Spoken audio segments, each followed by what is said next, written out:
우리 다 함께 자리에서 일어나서 살아계신 하나님을 경배하며 주 앞에 나아가겠습니다.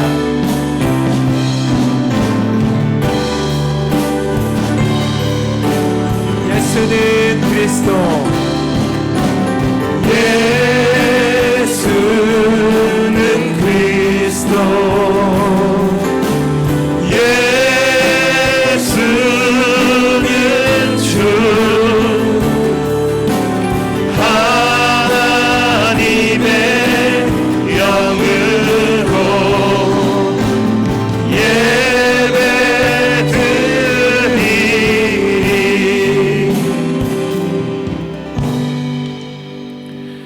내가 여호와를 항상 송축하며 내 입술로 항상 주를 찬양하리이다. 내 영혼이 여호와를 자랑하리니 곤고한 자들이 이를 듣고 기뻐하리로다. 나와 함께 여호와는 광대하시다 하며 함께 그의 이름을 높이세. 아멘. 독생자를 보내어 죄인들을 구원해 주신 하나님 아버지께 감사와 찬송과 영광을 돌립니다. 오늘도 주님께 구원받은 백성, 사랑받은 자녀들이 찬송과 경배를 드리기 위해 성산에 이르렀습니다. 거룩한 손을 들어 간절히 기도하며 응답을 기다리오니 구하는 자에게 좋은 것으로 채워 주옵소서. 진리의 음성을 듣고자 말씀이 떨어지는 강단 앞에 겸손히 엎드려 싸우니 깨닫게 하여 주옵소서. 정성스럽게 준비한 예물을 겸손한 마음으로 드리오니 아벨의 제사처럼 기쁘게 받아 주옵소서. 예수님의 이름으로 기원하옵나이다. 아멘.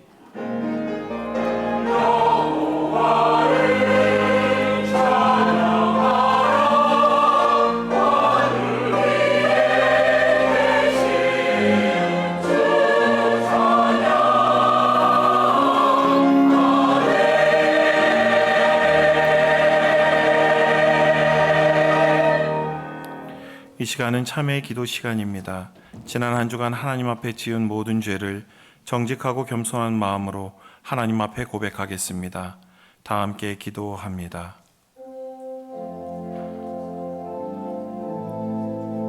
아버지, 인도하여 주시옵소서.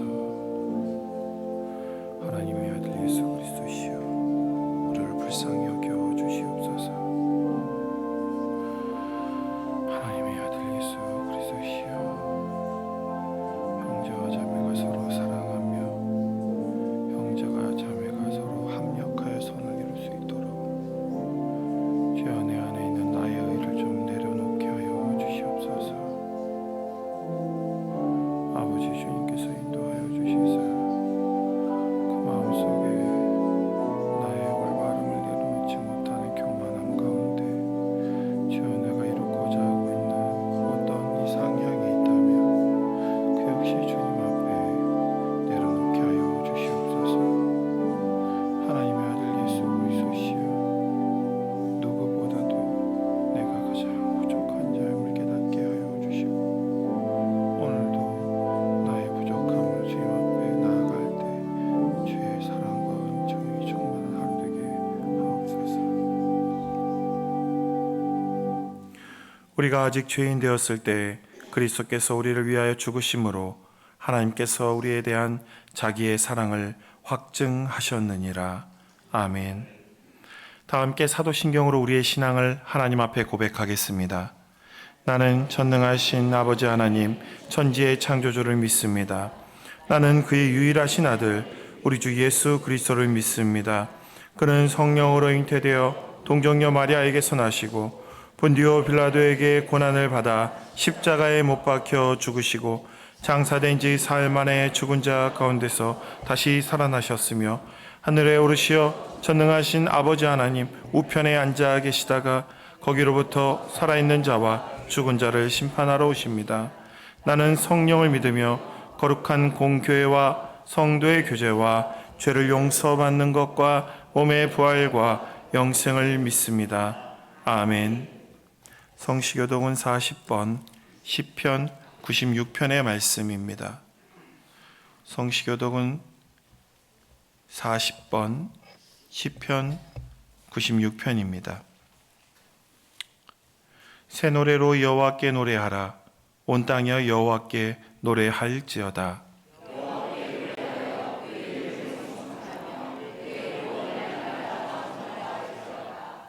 그의 영광을 백성들 가운데, 그의 기이한 행적을 만민 가운데 선포할지어다.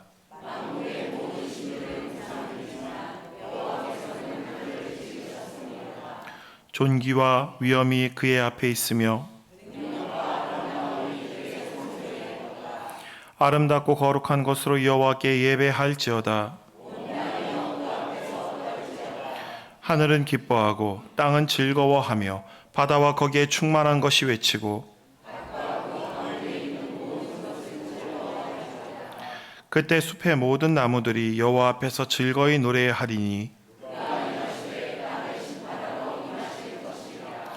그가 의로 세계를 심판하시며 그의 진실하심으로 백성을 심판하시리로다.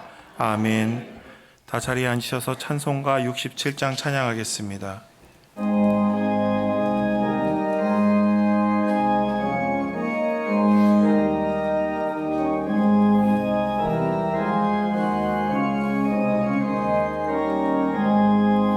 영광의 왕께 다 경배하며 그 크신 사랑 늘 찬송하라.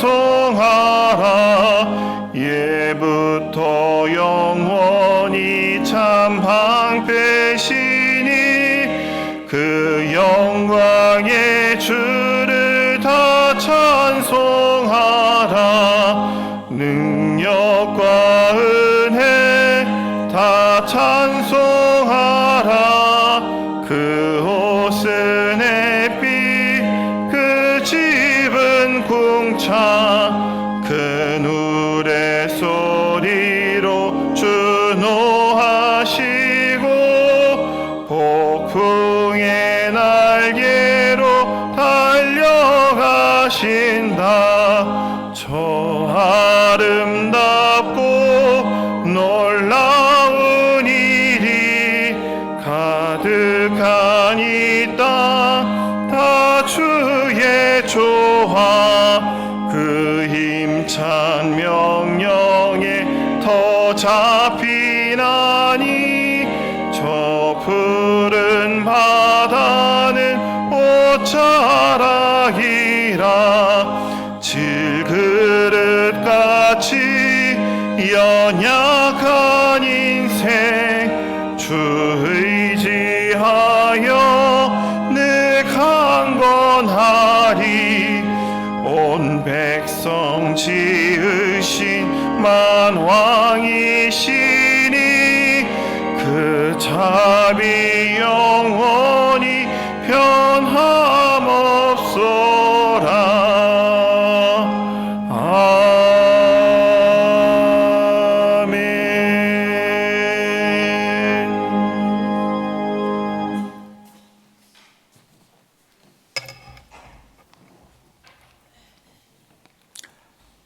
전능하신 하나님, 존귀와 영광과 찬양을 받아 주시옵소서. 오늘도 주의 말씀을 사모하여 교회에 나온 성도들을 축복하여 주시길 원합니다. 감사와 찬양으로 예배하고 신령과 진정으로 경배하길 원합니다. 우리의 예배를 기쁘게 받아 주시옵소서. 용서하시는 하나님, 우리의 죄를 용서하여 주시옵소서. 우리의 영은 주를 향하고자 하나 육은 세상을 향해 가고 말씀과 기도로 바로 서고자 했으나 마귀의 유혹에 쓰러졌으며 복음을 세상에 전해야 했으나 선교의 사명을 감당하지 못했습니다. 용서하여 주시옵소서. 예수님의 보혈로 씻어주셔서 모든 성도가 용서받고 거듭나는 회복의 시간이 되게 하여 주시옵소서. 성령 하나님, 말씀이 선포되는 귀한 시간입니다. 성령님을 환영하고 인정하고 모셔드리기를 원합니다. 이곳에 오셔서 우리 마음을 주장하시고 말씀으로 모두 변화받게 하여 주시옵소서. 하나님의 말씀은 변화시키는 능력이 있사오니 이 시간 말씀을 통하여 불평이 감사로, 절망이 소망으로, 저주가 축복으로 변화되게 하여 주시옵소서. 중동에 전운이 감돌고 있습니다. 전쟁은 여호와께 속한 것인즉 전쟁이 확산되지 않도록 자비를 베풀어 주시옵소서. 우크라이나 전쟁이 멈추고 이스라엘의 평화가 깃들어 천하보다 귀한 생명이 더 이상 희생되지 않도록 긍휼을 베풀어 주시옵소서. 희망 바제회를 통해서 온 성도가 하나 되어 하나님의 일을 행하게 하신 하나님 감사합니다. 수관 손길을 통하여 마련된 후원금이 보원을 나와 자립하는 청년들에게 하나님께 감사하고 하나님을 영접하는 데 사용되게 하여 주시옵소서. 그들이 사회의 독이 아니라 꿀이 되어 선한 사마리아인과 같이 사회에 유익을 주는 청년으로 변화되게 하여 주시옵소서. 아기 학교를 통하여 어린 생명들을 말씀으로 자라나게 하옵소서. 수능을 준비하는 수험생들을 건강과 지혜로 인도하여 주시옵소서. 교회 학교 학생들과 청년들은 우리의 미래요 희망입니다. 하나님을 모르는 학생과 청년들을 교회로 인도하는데 모든 재정과 열정을 쏟게 하여 주시옵소서. 이들을 통해서 우리 교회가 더욱 젊어지게 하여 주시옵소서. 치료하시는 하나님, 질병 가운데 신음하는 환우들을 치료하여 주시옵소서. 의인의 간구와 믿음의 기도를 통하여 병든 자들에게 깨끗함을 허락하여 주시옵소서. 성령님, 이 시간 위임 목사님과 함께하여 주시기를 원합니다. 말씀의 능력을 더하여 주시옵소서. 말씀을 통하여 구원의 기쁨과 감사가 넘치게 하여 주시옵소서. 교사와 안내 등 여러 모양으로 봉사하는 손길을 축복하여 주시고 예배를 돕는 갈릴리 찬양대에도 은혜 내려 주시기를 원하며 이 모든 말씀을 우리 주 예수 그리스도의 이름으로 간절히 기도합니다. 아멘.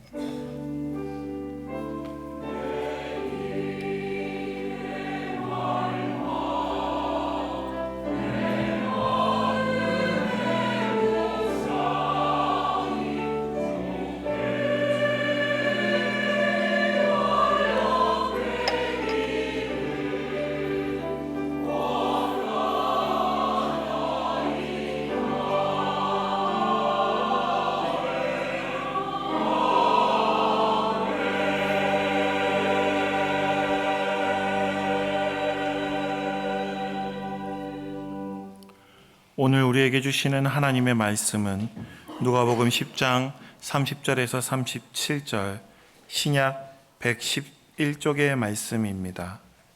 누가복음 10장 30절에서 37절의 말씀입니다. 제가 봉독하겠습니다. 예수께서 대답하여 이르시되 어떤 사람이 예루살렘에서 여리고로 내려가다가 강도를 만나매 강도들이 그 옷을 벗기고 때려 거의 죽은 것을 버리고 갔더라. 마침 한 제사장이 그 길로 내려가다가 그를 보고 피하여 지나가고 또 이와 같이 한 레위인도 그곳에 이르러 그를 보고 피하여 지나가되 어떤 사마리아 사람은 여행하는 중 거기 이르러 그를 보고 불쌍히 여겨 가까이 가서 기름과 포도주를 그의 그 상처에 붓고 싸매고 자기 짐승에 태워 주막으로 데리고 가서 돌보아 주니라. 그 이튿날 그가 주막 주인에게 데나리온 2를 내어주며 이르되 이 사람을 돌보아 주라. 비용이 더 들면 내가 돌아올 때 갚으리라 하였으니 내 생각에는 이 3사람 중에 누가 강도 만난 자의 이웃이 되겠느냐. 이르되 자비를 베푼 자니이다. 예수께서 이르시되 가서 너와도 이와 같이 하라 하시니라. 아멘.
사랑하는 성도 여러분, 우리의 가는 길이, 우리 인생길이 평안할 때도 있고 또 어려울 때도 있지만 언제나 하나님께서 동행하심으로 내 영혼 평안하다고, 하나님이 지켜주시니 내가 주와 함께 하겠다고 그렇게 찬양하며 가시는 우리 모든 성도가 되기를 간절히 축복합니다.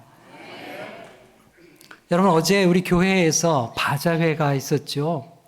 날씨가 굳어서 이렇게 비가 오고 좀 안 좋았습니다. 하지만 많은 분들이 이렇게 함께 참여해 주시고요. 교회 잔치가 될 수 있도록 이렇게 함께 협력해 주셨습니다. 이 바자회 준비하는 과정에서 이렇게 많은 분들이 도와주셨고요. 또 당일에도 또 음식을 준비하고 또 많은 음식 준비했죠. 뭐 국수도 있었고, 뭐 떡볶이, 또 오뎅, 부침개, 뭐 이렇게 또 커피도 팔고, 뭐 여러 가지 뭐 다양한 음식들을 만들었습니다. 뿐만 아니고 또 물품을 기증해 주시고 또 이렇게 팔 수 있도록 도와주신 분들, 또 이렇게 여러 가지 물건들을 가지고 와서 같이 팔아주신 분들, 또 비 오는데도 이렇게 오셔서 같이 물건을 사주시고 음식을 드셔주신 모든 분들께 감사를 드립니다. 이 모든 것이 하나님께 영광이고 우리 교회의 하나됨의 큰 바탕이 되는 줄 믿습니다. 여러분, 어제 이렇게 비가 와가지고 혹시 못 오신 분들 계시면 오늘 이렇게 예배 마치고 가시는 길에 로비에 성경책을, 어제 나머지는 다 치웠어요. 성경책을 좀 더 남은 것을 좀 팔고 있습니다. 이렇게 다른 사람 돕는 일에 함께 참여하는 마음으로, 또 다른 사람에게 성경을 선물하는 마음으로 또 함께 구입에 참여해 주시면 감사하겠습니다. 우리가 이제 바자회 그렇게 부르게 되는데요. 이 바자회의 바자르라고 하는 것은 본래 시장이라는 말 뜻에서 왔습니다. 이게 본래 페르시아 말인데요. 바자르라고 하죠. 오늘날에도 저기 튀르키예 가면 여전히 바자르란 말을 사용하고 있습니다. 우리나라 남대문 시장 같이 아주 큰 게시장이 있거든요. 이스탄불에 가면 그랜드 바자르라고 하는 아주 큰 시장이 있습니다. 이 바자라는 말이 서구 사회에 알려지게 되고 또 우리나라에 이렇게 넘어오면서 단순한 시장이 아니라 어떤 공공의 목적을 위해서, 또 사회사업의 목적을 위해서, 이웃을 돕기 위한 목적을 위해서 여는 시장, 그런 공공의 목적을 가진 시장을 우리가 바자르라고 합니다. 그래서 뒤에 이제 회는 모인다는 거죠. 그래서 바자회 이렇게 해서 모이게 되는 겁니다. 이번에 우리 교회가 열게 된 희망 나눔 바자회는 보호 종료 아동 자립 지원을 위해서 우리가 이런 바자회를 열게 되었습니다. 여러분, 혹시 보육원이라는 시설을 알고 계십니까? 보육원은 아이가 태어났는데 이 아이를 부모가 양육할 수 없는 단계에 있을 때 도와주게 되는 것이죠. 양쪽 부모가 다 돌아가셨다든지, 아니면 부모가 이혼을 했는데 아이를 맡아서 키울 부모가 없다든지, 아니면 조선 우리 할머니들도 돌봐줄 사람이 없다든지, 아니면 미성년자가 이렇게 아이를 낳게 되었다든지, 여러 경우에 이 아이를 돌볼 수 없게 되었을 때 국가가 이 아이를 양육의 주체가 되어서 이 아이를 돌보는 기관, 그런 시설을 가리켜서 보육원이라 이렇게 부르게 됩니다. 옛날에는 우리가 고아원 이런 시설이 있었죠. 그러나 이제 고아원과는 조금 더 다른 의미의 보다 확장된 개념으로서 보육원 시설이 있습니다. 이 보육원을 가리켜서 아동 양육 시설이라 이렇게 부르게 되는 거죠. 이 과거에는 만 18세만 되면 이 보육 시설을 그냥 나와야 됩니다. 이제 만 18세, 그러면 고등학교 끝날 때죠. 고등학교 끝날 때 되면 너희들 나가라 이렇게 되는 거예요. 이 고등학교 졸업하는 그 나이쯤 되면 그냥 사회에 이렇게 나와야 되는 겁니다. 여러분, 이게 얼마나 어려운 일이겠습니까? 다행스럽게도 작년 6월 달부터는 이 본인이 원할 경우에 만 24세가 될 때까지 이 아이들을 이게 보호시설에서 함께 보호 연장이 되도록 그렇게 법적으로 가능해지게 되었습니다. 이 보호 종료 아동을 가리켜서 자립준비 청년이라고도 부르게 됩니다. 매년 이 보육시설에서 나오게 되는 청년들이 대략 한 2,500명에 이른다고 합니다. 이들을 위해서 좀 자립지원금을 이렇게 좀 국가가 주게 되는데요. 또 지자체가 이렇게 주게 됩니다. 그런데 여러분 생각해 보세요. 여러분 자녀들이 독립을 해야 되겠다. 방학간이라도 얻으려면 여러분 비용이 얼마나 들까요? 상당한 비용이 들죠. 다만 돈 한 500만 가지고는 방 못 구하죠. 그렇게는 뭐 이렇게 해봐야 고시원 같은 데나 갈까요? 그러니까 이게 굉장히 자립하기가 어려운 것이 현실입니다. 이 아이들은 이렇게 지자체로부터 뭐 매달 한 35만 원 정도 그렇게 지원을 받게 됩니다. 그것도 이제 서울과 같이 이렇게 재정 자립도가 높은 도시는 많이 지원이 되지만 지방에 이렇게 열악한 지방 같은 경우는 그런 비용도 역시 적을 수밖에 없는 것이죠. 누구의 도움도 없이 그렇게 자립을 해야 된다. 너무 어려운 일입니다. 이번에 우리 교회가 돕게 되는 아름다운 재단이라는 곳이 있습니다. 이곳은 이러한 청년들을 자립을 돕기 위해서 지원하는 그런 기관입니다. 대학에 진학한 학생들에게는 교육비를 좀 지원하게 되고요. 또 비진학 청년들에게는 취업을 위해서 지원하게 되고 또 배움의 기회를 주기 위해서 또 지원하게 되고 자립에 대한 그런 비용들을 지원하게 되는 것입니다. 이 아름다운 재단에서 만든 18어른이라는 동영상이 유튜브에 있습니다. 만 18세가 된 이 아이들이 자기 또래보다도 더 빨리 어른이 되어야 되는 그 현실을 마주치면서 자립에 대한 애환을 진솔하게 풀어내는 그런 영상입니다. 이들은 자신들이 시설에서 자랐다는 것이 어떤 편견으로 다가올까봐 굉장히 두려워합니다. 여러분, 사회에서 강력 범죄가 이렇게 일어나게 되면 그래서 아이가 보육원 출신이다 그러면 야, 부모 없는 자식이 다 저렇지 뭐 이렇게 얘기하기가 쉽잖아요. 그런 것들이 이 아이들에게는 큰 상처가 되는 것입니다. 그것이 자기에게 약점이 되지 않도록 많은 애를 쓰는 것입니다. 또 자신이 이렇게 시설에서 자랐다 이것이 알려지게 되면 사람들이 자기를 동정의 눈으로 볼까 그것도 걱정하는 거예요. 나를 그냥 한 사람으로 이렇게 봐달라 그런 마음을 갖고 있는 것이죠. 당당하게 살려고 하는 그 모습들이 그 영상에는 잘 나타나 있었습니다. 여러분, 우리 교회가 주님의 이름으로 이런 청년들을 도울 수 있다고 하는 것은 참으로 기쁜 일입니다. 여러분, 교회에서 이런 행사를 할 때에 여러분이 다 함께 모여주시고 함께 참여해 주시기를 바랍니다. 어제 이렇게 행사를 하게 되었는데요. 마치 교회 잔치와 같았습니다. 많은 분들이 오셨고요. 몸이 불편한 가운데에서도 어르신들도 오셔서 같이 참여해 주었습니다. 여러분들, 이런 행사를 통해서 우리가 이 작은 나눔을 통해서 하나님의 손길이 이 사회에 또 연결되어지는 귀한 교회가 되기를 간절히 소망합니다. 오늘 우리가 읽은 말씀은 예수님의 선한 사마리아인의 비유라고 알려져 있습니다. 이 선한 사마리아인의 비유는 어떤 율법 교사가 예수님에게 질문을 하면서 이야기가 시작됩니다. 그래서 오늘 우리가 말씀을 30절에서부터 읽었습니다만은 이야기의 시작은 한 25절부터 그 앞에부터 이어지고 있는 것이죠. 당시의 율법 교사는요, 당시에 모세 율법을 가장 잘 아는 사람들이었습니다.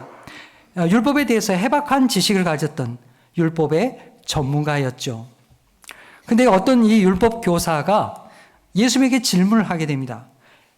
선생님, 내가 무엇을 하여야 영생을 얻을 수 있겠습니까? 여러분, 이 사람은 지금 예수님에게 어떤 배우고자 하는 그런 마음 때문에 질문을 하고 있는 게 아닙니다. 성경 말씀을 보니까 예수님을 시험하기 위해서, 예수님에게 배우려는 마음이 아니라 예수님을 걸려 넘어지게 하기 위해서, 그러기 위해서 질문을 던졌다는 것입니다. 상당히 좋지 않은 그런 마음이죠. 질문을 받으신 예수님은 바로 답변을 준 것이 아니라 다시금 질문을 그에게 돌려주게 됩니다. 예수님이 어떻게 질문하셨을까요? 율법에 뭐라고 기록되어 있느냐? 그리고 너는 그것을 어떻게 읽느냐? 그렇게 질문하셨습니다. 그러자 이 율법 교사가 잘난 척하면서 말이죠, 대답을 하게 됩니다. 구약 성경 신명기에 나와 있는 6장 5절의 말씀과 그 레위기 19장 18절의 말씀을 이렇게 아주 잘 연결해서 아주 놀라운 대답을 예수님 앞에 하게 됩니다. 그 말씀이 오늘 10장 27절에 있습니다. 우리 함께 읽어보겠습니다. 시작. 대답하여 이르되 내 마음을 다하며 목숨을 다하며 힘을 다하며 뜻을 다하여 주 너의 하나님을 사랑하라 하고 또 내 이웃을 내 자신과 같이 사랑하라 하였나이다. 아멘. 이 질문에 대한 대답을 이렇게 했어요. 예수님의 이야기를 들으시고는 그래 너 정말 잘하는구나. 야, 너 정답이다 정답. 100점이야. 그렇게 칭찬하셨습니다. 그리고 하신 말씀이 이제 가서 너도 그렇게 살아라. 이렇게 대답해 주셨어요. 자, 이렇게 이 율법 교사가 그 대답을 듣고 그게 돌아갔다고 하면 오늘 이야기는 그걸로 끝났을 거예요. 근데 오늘 말씀 보니까 이 율법 교사는요, 예수님의 이 칭찬을 받으니까 신이 났어요. 신이 나가지고 거기에서 끝내지 아니하고 자기를 더 드러내고 싶어서 또 질문을 하게 되었습니다. 예수님, 하나님을 사랑하고 이웃을 사랑한다는 말씀 잘 알겠습니다. 그렇다면 예수님, 내 이웃이 도대체 누굽니까? 이웃의 범위가 어디입니까? 누구를 사랑해야 됩니까? 이렇게 질문을 하게 되었습니다. 자기는 그 질문의 답을 다 알고 있다는 듯이 그 질문을 하게 된 것이죠. 자, 예수님께서는 자신을 시험하려고 하는 이 사람의 의도를 충분히 간파하시고 오늘 우리가 읽었던 이 선한 사마리아인의 이야기를 들려주시게 됩니다. 이 비유의 이야기는 예루살렘에서부터 여리고로 내려가는 그 길 가운데 벌어진 이야기입니다. 여러분, 예루살렘에서 여리고로 내려가는 길은 크게 두 가지 길이 있다고 합니다. 예루살렘과 이 여리고는요, 이 해발 고도가 차이가 많이 나요. 예루살렘은 대략 한 해발 고도가 한 800m, 750m, 800m 요 정도 있는 도시이고요. 여리고는 계속 내려가요. 계속해서 해발 고도가 내려가서 마이너스가 됩니다. 그러니까 해저인 거죠. 마이너스 한 300m 그 정도 됩니다. 그리고 여리고에서부터 좀 더 가면 이제 사해가 나오는데요. 사해 바다는 해발 고도가 마이너스 400m 정도 이릅니다. 여리고보다 더 낮은 데가 사해 바다인 거죠. 자, 이렇게 해서 예루살렘에서부터 여리고로 가는 길은 내려가는 길이었고요. 해발 고도가 대략 한 1km 가량 차이가 나는 높낮이가 있습니다. 자, 이 예루살렘에서부터 여리고까지 가는 길에 두 가지 길이 있다고 했는데요. 한 가지 길은 어떤 길이냐면 예루살렘에서부터 여리고는 동편 방향으로 있어요.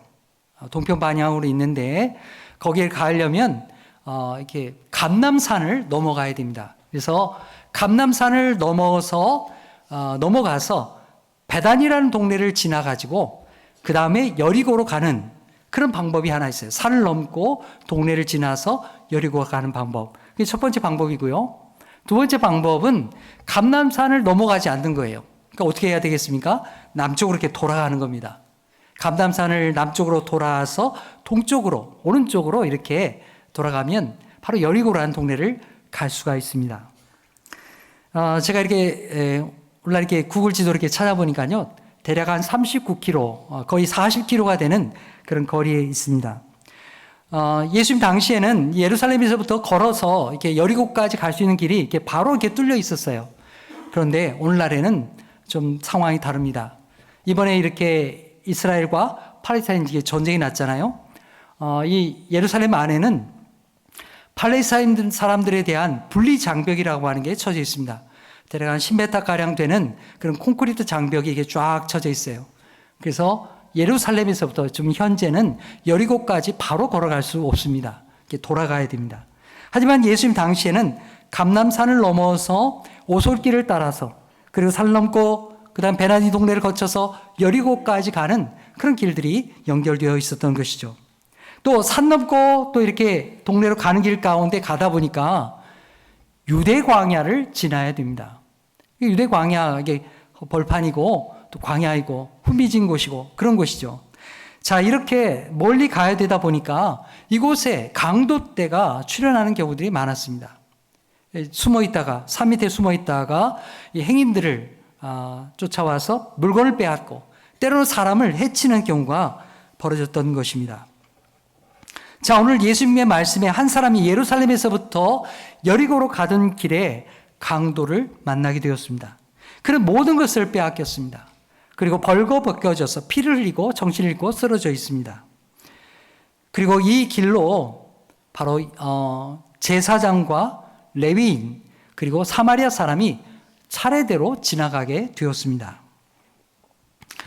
당시에 많은 제사장들은 예루살렘에서 성전의 직무를 감당하게 되었는데요. 그들의 집은 대부분 여리고에 있었습니다. 예루살렘 성전에서 하나님을 예배하는 이 직무를 감당하기 위해서 2주 동안 그들은 성전 근처에서 지나게 되고요. 그 직무가 마쳐지게 되면 나머지 한 달 가운데 2주 동안은 여리고로 내려가서 지냈던 것이죠.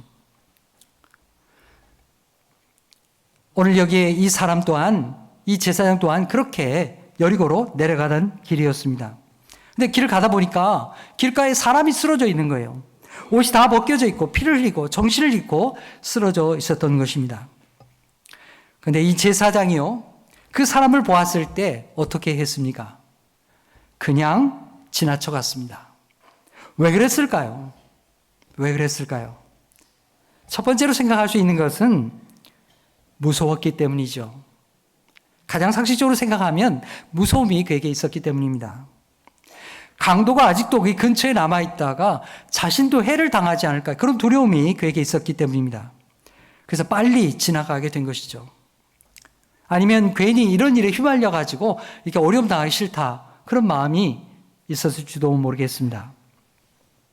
자, 그런데 여러분, 이 사람이 왜 지나갔을까? 우린 좀 더 깊은 이유를 생각해 볼 필요가 있습니다. 보다 중요한 이유가 그에게 있었다는 사실입니다.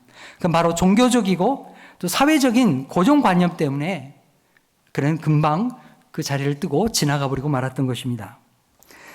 구약의 율법에 의하면 이 제사장은 하나님의 일을 감당하는 사람이죠. 하나님 앞에 예배하고 제사를 바치는 그런 직무를 감당하는 사람이에요. 근데 구약의 율법에 따르면 제사장 시체를 만지면 자신이 부정한 사람이 되는 거예요. 더럽혀짐을 받는 거예요. 우리 말에도 그런 말 있잖아요. 야, 부정 탄다, 안 된다. 그러니까 만지지 마라. 제사장도 그런 가운데 있습니다.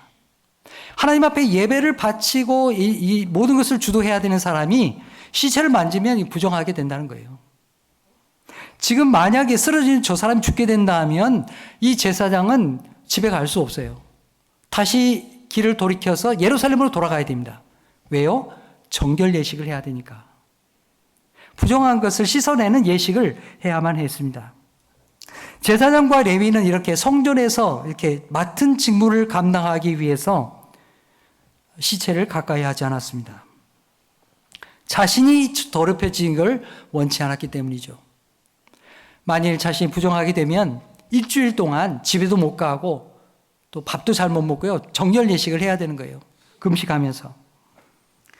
그래서 자기를 더럽힐 만한 일이 생기면 아예 만지지 않는 겁니다. 그게 하나님 앞에 충성하는 길이다, 이렇게 생각했던 거예요. 그리고 쓰러져 있는 사람이 벌거벗겨지기 때문에 지금 이 사람이 유대인인지 아니면 이방 사람인지 알 수가 없어요. 저 지금 쓰러져 있는데 저 사람이 어느 나라 사람이냐 알 수가 없습니다. 유대인들은, 특별히 여기 제사장이나 레위인 같은 이 유대인들은요, 이방인들에 대해서 간섭을 하지 않습니다. 이방인들과 상종하지 않습니다. 이방인들에 대해서 이웃처럼 생각하지 않습니다. 거기 쓰러져 있는 사람이 시리아 사람이거나 이집트 사람이라 그러면 그 사람은 나와 상관없는 사람이에요. 간섭할 필요가 없는 거예요. 굳이 돌봐야 될 책임이 자기한테 없다, 이 말입니다. 그러니까 빨리 지나가는 거예요. 바로 그런 이유 때문에 제사장뿐만 아니라 레위인도 똑같이 그것을 빨리 지나가게 되었습니다. 굳이 내가 위험을 감수하고 내 이웃도 아닌데 그 뭐 이렇게 돌볼 필요가 있겠느냐, 그러면서 지나가게 된 거죠. 제사장과 레위인의 반응, 이 레위인과 제사장의 반응에 대해서 예수님은 어떻게 말씀하실까요? 이 제사장과 레위인의 반응에 대해서 어떻게 말씀하실까요? 아주 율법적이고 기계적인 모습을 예수님께서 표현하고 계시죠. 세 가지 동사로 이야기합니다. 이 레위인이 제사장이 이 사람을 보고 그랬어요. 보고 본 다음에 어떻게 했어요? 피했습니다. 그리고 마지막에는 어떻게 했어요? 지나갔다. 이 제사장과 레위인의 행동은 보고 피하여 지나갔다. 이렇게 예수님이 말씀하신 것입니다. 그런 사람이 쓰러져 있을 때 여러분은 어떻게 하시겠습니까? 아이고야, 저런 사람이 쓰러졌네. 아이고, 피를 흘리고 있네. 야, 얼마나 다쳤을까? 저 사람 나을 수 있을까? 아니, 내가 가서 도와줘야지. 아직 생명이 붙어 있나? 이런 마음을 가지고 가까이 다가가는 것이, 내가 도와줘야겠다고 마음 먹는 것이 사람의 기본적인 생각이어야 되지 않겠습니까? 그래야겠죠. 그것이 인간다운 사람의 모습입니다. 그런데 오늘 여기 제사장과 레위인은 그런 생각을 아예 꾹꾹 눌러버렸습니다. 너무나도 계산적인 종교적인 생각을 하면서 그 마음을 완전히 눌러버렸습니다. 바로 여기에 예수님께서 문제의식을 우리에게 던져주시는 것입니다. 여러분, 믿음의 사람들이, 하나님을 믿고 신앙생활을 한다고 하는 사람들이 종교적인 의무를 가지고서 사람을 차별하고 또 죽어가는 사람임에도 불구하고 그냥 지나친다고 하는 것, 그 사람에 대해서 불쌍히 여기는 마음이 없다고 하는 것은 이건 정상이 아니다 그 말이에요. 지금 예수님의 말씀이 무엇이겠습니까? 지금 질문을 하고 있는 율법 교사들이 그런 생활을 하고 있다는 것이죠. 쓰러진 사람을 보고 불쌍히 여기고 달려가서 도와주는 것, 지극히 인간적인 일입니다. 사람으로서 그게 도리라는 것이죠. 인간으로서 가장 기본적인 마음이 그렇게 돼야 되지 않겠습니까? 그런데 유대인들은, 하나님을 믿는다고 하는 사람들은 그렇게 하지 않았던 것입니다. 여러분, 예수님께서 이 세상에 오셔서 사람들을 대할 때 어떻게 하셨습니까? 말씀을 가르칠 뿐만 아니라 그들을 긍휼히 여기는 마음으로, 우리 사람을 사랑하는 마음으로 그렇게 가까이 하셨습니다. 병든 자들, 연약한 자들, 세리와 죄인들과 함께 먹고 마시며 그들과 공감하면서 그들을 불쌍히 여기는 마음으로 사람으로서 그 한 사람 한 사람을 대해 주셨다는 사실입니다. 그런데 오늘 여기 예수님을 시험하는 이 바리새인, 지금 질문하는 율법 교사는 그런 마음을 갖고 있지 않다는 것입니다. 율법의 마음으로 그를 꾹꾹 눌러버리는 그런 사람이라는 것입니다. 그러면서도 자신이 대단히 종교적인 사람이요, 하나님을 대단히 잘 믿는 사람이라고 그렇게 내세우고 있다는 사실입니다. 자, 이렇게 두 사람의 이야기를 하신 예수님은 이제 마지막으로 세 번째로 사마리아 사람에 대해서 이야기를 하십니다. 사마리아 사람이 그곳을 지나갑니다. 근데 거기 앞에 사람이 쓰러져 있어요. 자, 이 사마리아 사람은 어떻게 행동합니까? 앞에 있는 두 사람과는 아주 다른 행동을 취하게 되죠. 그 내용이 오늘 10장 33절 말씀에 있습니다. 우리 함께 읽겠습니다. 시작. 어떤 사마리아 사람은 여행하는 중 거기 이르러 그를 보고 불쌍히 여겨. 여러분, 이 사마리아 사람이 앞에 두 사람과 뭐가 다른가요? 무엇이 다르죠? 예수님께서 어떻게 표현하고 있습니까? 그 사람을 보았다고 하는 것은 똑같습니다. 보았어요, 똑같이. 그런데 그 다음이 다른 거죠. 그 다음이 어떻게 다릅니까? 그를 보고 지나갔다는 것이 아닙니다. 그를 보고 불쌍히 여기는 마음을 가졌어요. 불쌍히 여기는 마음을 가졌어요. 이 사마리아 사람은 불쌍히 여김을 가지는 사람이 되었던 것입니다. 그래서 그냥 지나치지 아니하고 연속적으로 그가 행동을 취하기 시작합니다. 어떤 행동을 하게 됩니까? 그는 다친 사람에게 다가갑니다. 그리고 그의 상처에 포도주와 기름을 바르고 그 상처를 치료해 주기 시작합니다. 그리고 그냥 거기에 끝나고 가버린 게 아니라 그는 자기 짐승에 태워서 그는 가까운 동네 주막에 가서 그를 극진하게 돌봐주었던 것입니다. 이게 이 사마리아인의 다른 점이었죠. 여러분, 이 사마리아 사람의 일정에는 본래부터가 이 사람을 돕고자 하는 일정이 있었던 게 아니에요. 앞에 있는 제사장이나 레위인이나 똑같죠. 다 자기 갈 길 바쁘잖아요. 다 제 갈 길 바쁜 사람이에요. 자기 일정에도 이 사람 도와주고 뭐 이런 거 없는 사람이에요. 그런데 쓰러진 사람을 보게 되자 그는 가서 돌봐줄 수 있었다는 것입니다. 왜요? 어떻게 그렇게 가능했습니까? 그에게 뭐가 있었기 때문에? 불쌍히 여기는 마음이 있었기 때문에. 종교적인 관습이나 자기의 어떤 외적인 종교적인 그런 것보다도 사람에 대한 긍휼의 마음이 그에게 있었기 때문에 그게 크게 작용했기 때문에 그를 가서 도울 수가 있었던 것입니다. 여러분, 이 사마리아 사람의 이 행동은 상당히 위험한 행동입니다. 지금 만약에 쓰러져 있는 사람이, 벌거벗겨져 있는 사람이 유대인이라고 한다면 동네 가가지고 어려움을 당할 수가 있습니다. 유대인과 사마리아는 상종도 하지 않는 사람이에요.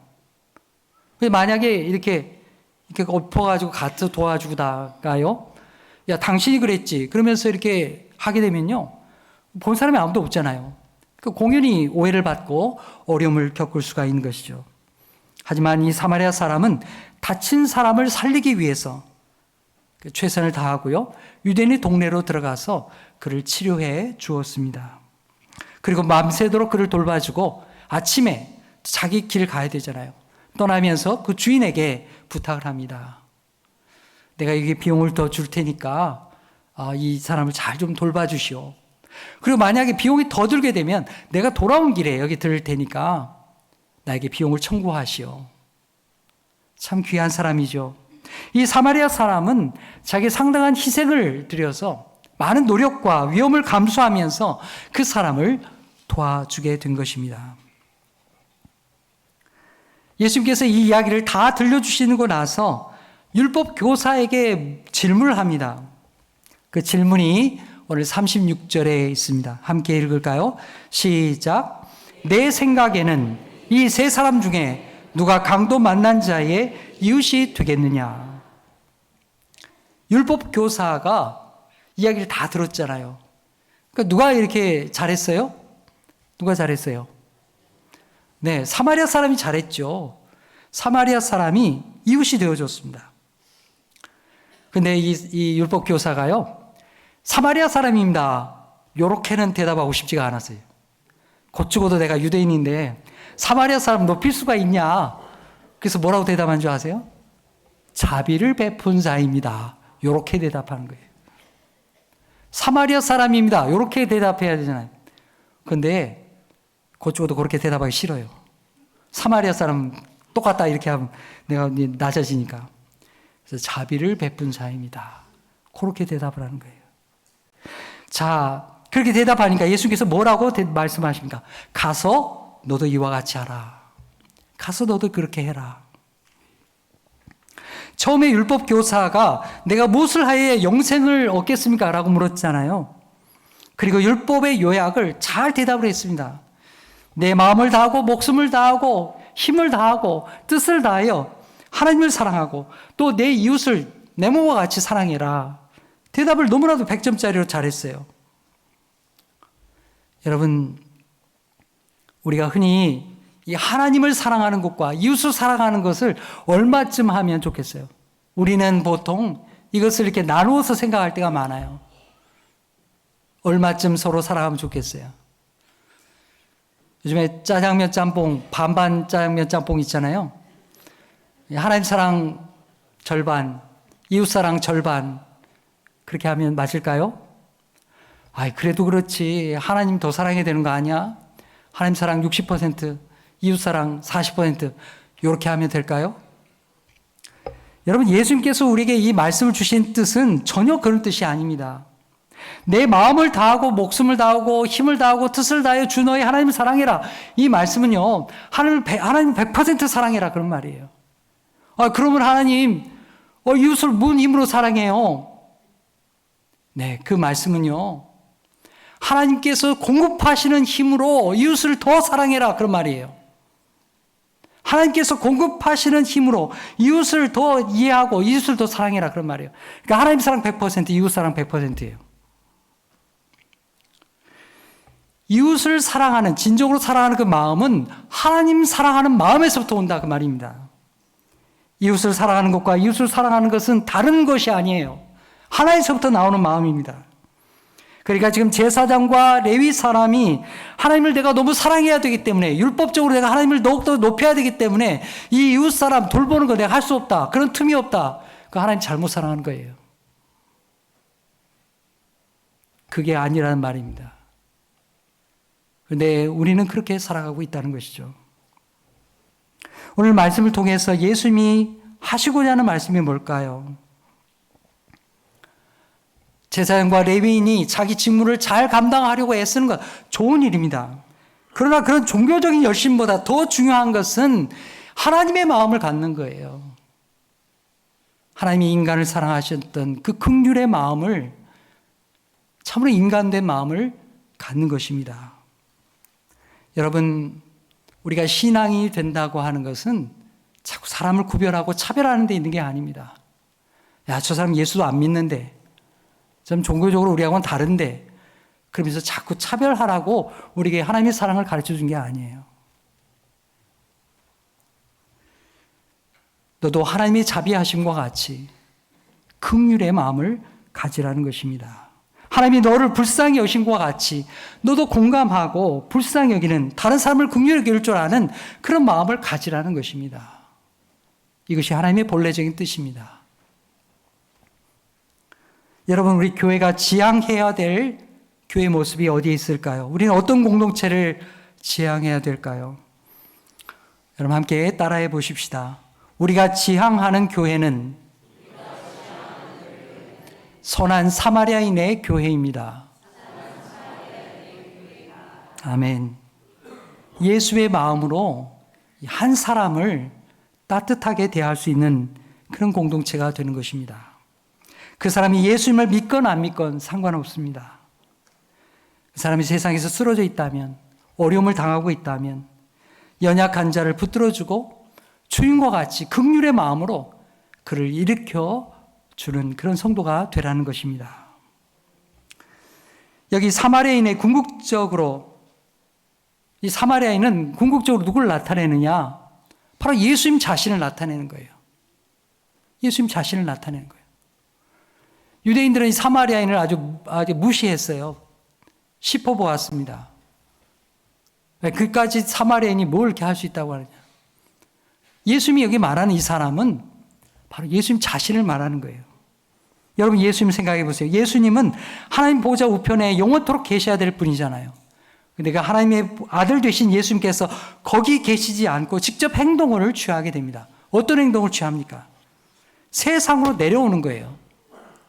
강도 만나서 사경을 헤매어서 죽어가는 우리와 같은 사람들, 죄로 말미암아 죽음 가운데 놓인 인간을 사랑하기 위해서 자신도 인간이 되어서 이 땅에 내려오신 것입니다. 그리고 나른 자를 사랑하여 주시고, 그리고 십자가에서 자기를 죽기까지 내어주셨습니다. 왜요? 사망 권세를 이기고 부활하셔서 우리 모두를, 우리 교회 안에 있는 사람뿐만 아니라 교회 밖에 있는 사람들까지도 다 살리고 구원하기 위해서 주님이 그 땅에 오신 것입니다. 여러분, 29절에 율법 교사가 질문을 하지요. 그러면 내 이웃이 도대체 누굽니까? 예수님 대답 좀 해보십시오. 내 이웃이 누굽니까? 라고 이렇게 질문을 했어요. 그런데 예수님은 36절에서 질문을 바꾸십니다. 누가 강도 만난 자의 이웃이 되었느냐? 라고 이렇게 바꾸십니다. 여러분, 어떤 차이가 있는지 느껴지십니까? 무슨 차이가 있을까요? 율법 교사는 이웃이 누굽니까? 라고 그 대상을 가리면서 묻는 거예요. 저 사람 내 이웃 아니죠? 나는 이웃을 골라서 사랑하겠습니다. 그 얘기를 하고 있는 거예요. 율법 교사의 속뜻은 바로 거기에 있어요. 저 사람 내 이웃 아니죠? 나는 내가 골라서 이웃을 사랑하겠습니다. 그게 지금 율법 교사의 마음입니다. 그런데 예수님께서는 이 질문에 대하여서 이 질문의 틀을 완전히 바꿔버립니다. 대상이 문제가 아니라는 거예요. 중요한 것은 바로 너 자신이라는 겁니다. 행위자에게 초점을 맞춰서 질문을 바꾸시는 거예요. 뭐라고 질문하십니까? 누가 강도 만난 자의 이웃이 되었느냐? 누가 이웃이 되어서 진실하게 행동을 했느냐? 너가 어떻게 되었느냐? 그걸 묻고 있는 거예요. 여러분, 어떤 사람이 강도 만난 자의 이웃이 되었습니까? 예수님의 긍휼의 마음을 가진 사람이죠. 이웃을 골라야 되는 것이 아닙니다. 긍휼의 마음을 가지고 예수님의 말씀으로 행하는 자였죠. 그 다음에 율법 교사가 물은 것과 같이 이웃이 누굽니까? 이웃은 누구든지입니다. 누구든지. 아무나, 누구든지. anyone, anybody. 누구든지 나의 이웃이 되는 것입니다. 그 사람이 예수를 믿건 안 믿건 상관없이 누구든지 나의 이웃이 된다는 사실입니다. 여러분, 이게요, 결코 쉬운 일이 아닙니다. 우리는 세상에서 여러 가지 어려움들을 보잖아요. 직장에서, 친구들 사이에서 왕따를 하고, 여러 가지 차별을 하고, 그런 사회 속에서 우리도 그렇게 살아가고 있잖아요. 이미 우리 주위에 있는 그동안에 보지 못했던 이웃을 바라보라는 것입니다. 주님의 마음으로, 긍휼의 마음으로 그 사람을 볼 줄 알게 되라는 것이에요. 성도 여러분, 예수님의 말씀은 오늘 우리에게도 동일하게 도전의 말씀입니다. 가서 너도 이와 같이 해라. 하나님의 말씀을 아는 것으로 그치지 말고, 종교적으로 이해하는 것으로 그치지 말고, 너도 진실한 인간, 하나님의 긍휼의 마음을 가진 한 사람이 되라고 우리에게 말씀을 하십니다. 여러분, 우리 교회가 바자회를 열어가지고 자립준비 청년들 돕는 일, 너무나 귀한 일이죠. 잘하셨습니다. 내년에도 하고 우리가 더 잘할 수 있기를 바랍니다. 그런데요, 이것으로 끝나면 안 됩니다. 이것을 계기로 해서 교회가 하는 것뿐만 아니라 우리 자신이 진짜로 그런 사람이 되어야 되는 것입니다. 바자 행사 잘했다. 잘하신 겁니다. 잘하셨어요.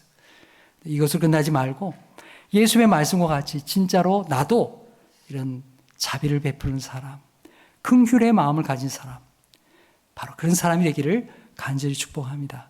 그것이 진짜 그리스도인입니다. 우리가 그런 믿음의 사람 되기를 간절히 축복합니다. 기도하겠습니다.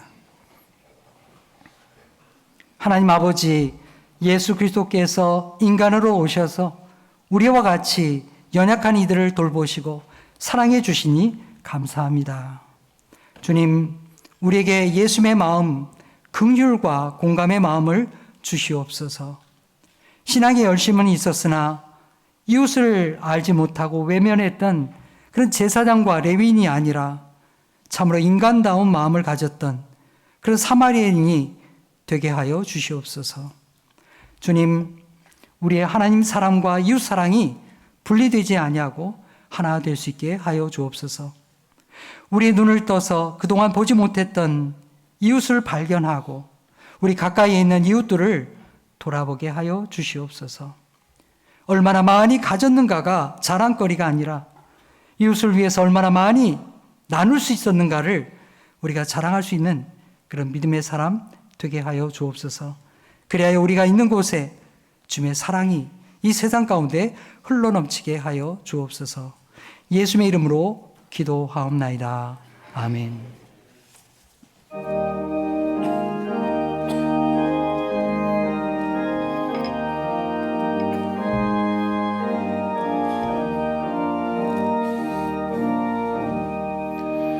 내 마음과 정성을 다하여서 주 너의 하나님을 사랑하라. 내 몸을 아끼고 사랑하듯 형제와 이웃을 사랑하라.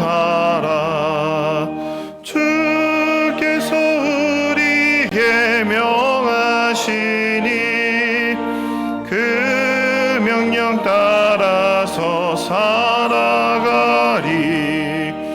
널 미워 해치는 원수라도 언제나 너 그롭게 사랑하라.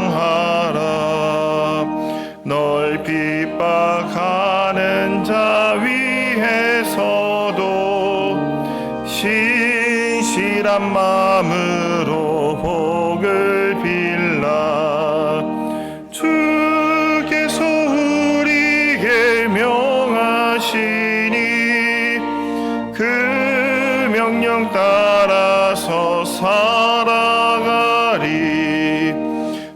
항상 주님을 멀리하고 형제를 사랑하지 못하였다. 이러한 죄인을 사랑하사 주께서 몸 버려 죽으셨다. 속죄의 큰 사랑 받은 이 몸 내 생명 다 바쳐 충성하리.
하나님 아버지, 우리의 어두운 눈을 밝혀 주시옵소서. 하나님을 보게 하시고 또 우리에게 이웃을 볼 수 있는 눈을 열어 주시옵소서. 세상의 전쟁과 재난과 어려움 속에 있는 이들, 주님 그들을 불쌍히 여기며 우리가 함께 기도하며 그들에게 손을 내미는 하나님의 사람이 되게 하여 주옵소서. 세상에는 여전히 전쟁이 그치지 아니하고 인간의 죄악이 가득합니다. 우리를 위하여 눈물을 흘리시는 하나님의 그 눈물에 우리도 함께 동참하게 하시고 하나님의 손길이 되어서 주님의 사랑을 나누고 이웃이 되는 그런 진실한 하나님의 사람이 되게 하여 주옵소서. 하나님 앞에 예배를 드리며 여기에 귀한 예물을 바칩니다. 11조의 예물, 감사의 예물, 주정 헌금과 그리고 선교 예물을 바칩니다. 하나님 아버지, 우리의 땀과 눈물을 기억하여 주시고 우리가 우리 자신만을 위하여 사는 이가 아니라 참으로 우리와 함께 맺어진 모든 사람들을 사랑하고 섬길 수 있는 믿음의 사람으로 살게 하여 주옵소서. 여기에 우리의 모든 기도가 함께 있습니다.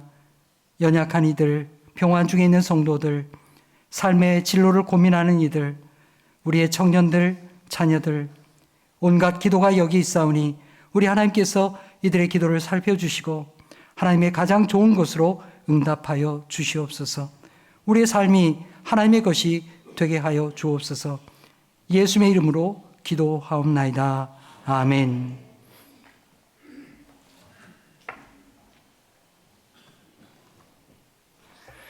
오늘 예배 가운데 나오신 우리 성도님들 그리고 온라인으로 함께 예배하는 우리 성도님들에게 우리 주님의 은총이 함께 하시기를 간절히 축복합니다. 교회 소식 몇 가지 말씀드립니다. 다음 주에는 우리 주간 예배가 있는 주일이죠. 그래서 오후 예배가 있습니다. 점심 식사가 있고요. 3부 예배 후에 식사 후에 그리고 주간 예배가 있습니다. 다음 주에는 전도대와 중보기도팀이 주간 예배를 주관합니다.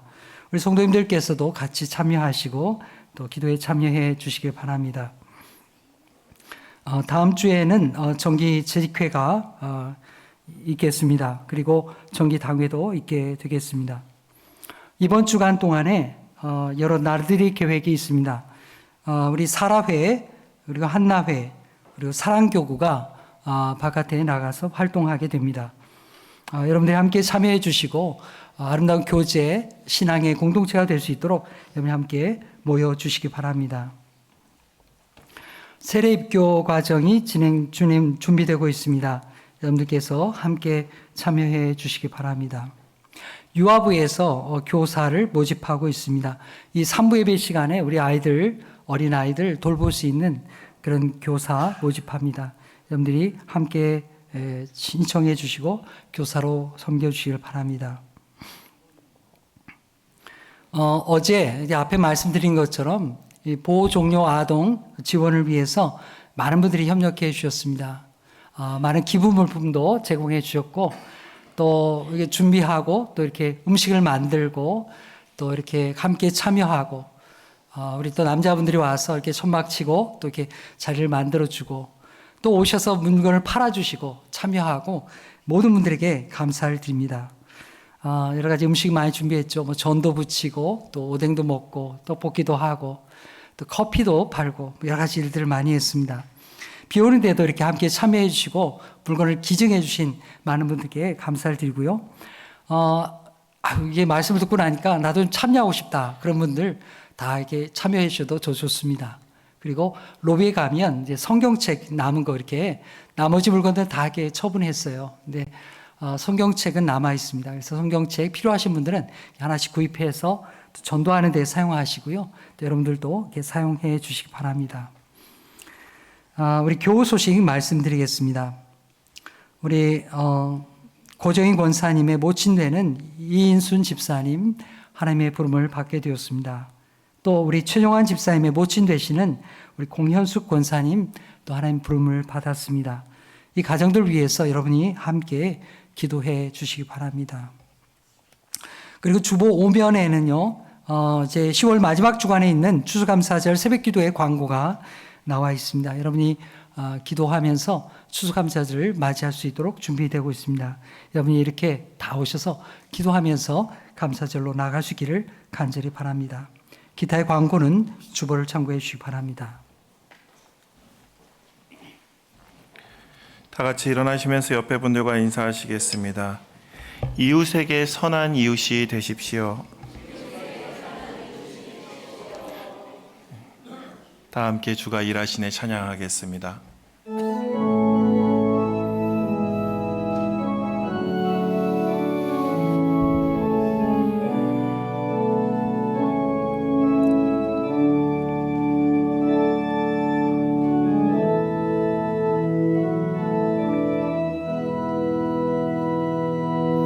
날이 저물어 갈 때 빈들에서 걸을 때 그때가 하나님의 때 내 힘으로 안 될 때 빈손으로 걸을 때 내가 고백해 여호와 이래 우리 모인 이곳에 주님 함께 계시네 누리네 아버지 은혜 적은 떡과 물고기 내 모든 걸 드릴 때 모두 고백해 여호와 이래 주가 일하시네 주가 일하시네 주께 아끼지 않는 자에게 주가 일하시네 주가 일하시네 신뢰하며 걷는 자에게 주가 일하시네 주가 일하시네 주께 아끼지 않는 자에게 주가 일하시네 주가 일하시네 신뢰하며 걷는 자에게 신뢰하며 걷는 자에게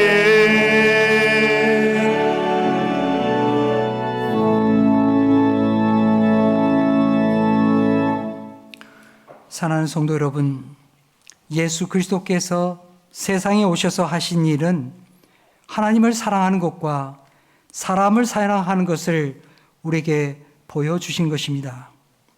오늘 우리도 주님을 따라서 하나님 사랑과 이웃 사랑이 함께 나타나는 사람이 되십시오. 우리 주변에 있는 이웃들에게 이웃을 발견하고 또 주님의 사랑을 함께 나누고 돌아보는 그리스도의 사람들이 되십시오.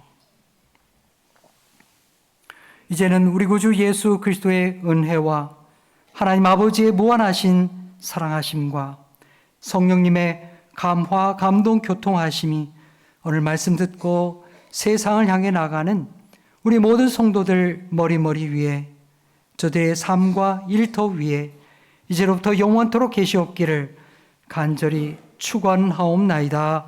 아멘.